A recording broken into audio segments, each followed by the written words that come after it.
Hello, ഇതേ ബഷീറൻക്ക് കേൾക്കണോ? ഇത് നമ്മളെ കോഴിക്കോട് മെഡിക്കൽ കോളേജിലെ കഥയാണ്. ഇപ്പൊ ഈ കുട്ടിനെ നാടോടി സ്ത്രീകൾ ഇറങ്ങിയിട്ട് കോഴിക്കോട് മെഡിക്കൽ കോളേജിന്റെ പ്രസവ വാർഡിൽ നിന്ന് തട്ടിയെടുക്കാൻ വേണ്ടി ശ്രമിച്ച്.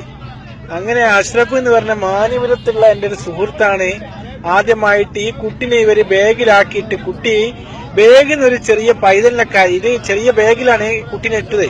അങ്ങനെ ബാഗിൽ നിന്ന് കരച്ചിൽ കേട്ടപ്പം അഷറഫ് എന്ത് ചെയ്ത്, അവന് ഓട്ടോറിക്ഷ ഓടിക്കുന്നവനായിരുന്നു, ഇവന്റെ ഓട്ടോറിക്ഷയിലാണ് കയറിയെ. അപ്പൊ ഇവരടുത്ത് കുട്ടികളൊന്നുമില്ല, കുട്ടി മൊബൈലാണെന്ന് കരുതി കുറെ നേരം മിണ്ടാതിരുന്ന് നോക്കുമ്പോ കുട്ടി കരച്ചിൽ കൂടിയപ്പോ ഇവള് ബാഗ് കൈയിട്ടിങ്ങാഞ്ഞ് കൈ പൊത്തിപ്പിടിച്ചിന് കണ്ട് അങ്ങനെ ബാഗ് പരിശോധിച്ചപ്പോഴാണ് അതിന്റെ അകത്തൊരു കുട്ടിനെ കിട്ടിയത്. ഏതായാലും കോഴിക്കോടുള്ള എല്ലാരും കൂടിയിട്ട് ഈ പെണ്ണിനെ പിടിച്ചപ്പം ആയിരക്കണക്കിന് നാടോടി സ്ത്രീകൾ കുട്ടികളെ തട്ടിക്കൊണ്ടുപോകാൻ വേണ്ടിയിട്ട് നമ്മളെ കേരളത്തിൽ എത്തിയിട്ടുണ്ട് എന്നാണ് പുതിയ വിവരം കിട്ടിയത്. അതുകൊണ്ട് എന്റെ പ്രിയപ്പെട്ട സുഹൃത്തുക്കൾ, ഇത് എല്ലാവർക്കും ഷെയർ ചെയ്തെങ്കിൽ ഇങ്ങനത്തെ കാര്യങ്ങളൊക്കെയാണ് നമ്മൾ എല്ലാരെയും അറിയിക്കേണ്ടത്.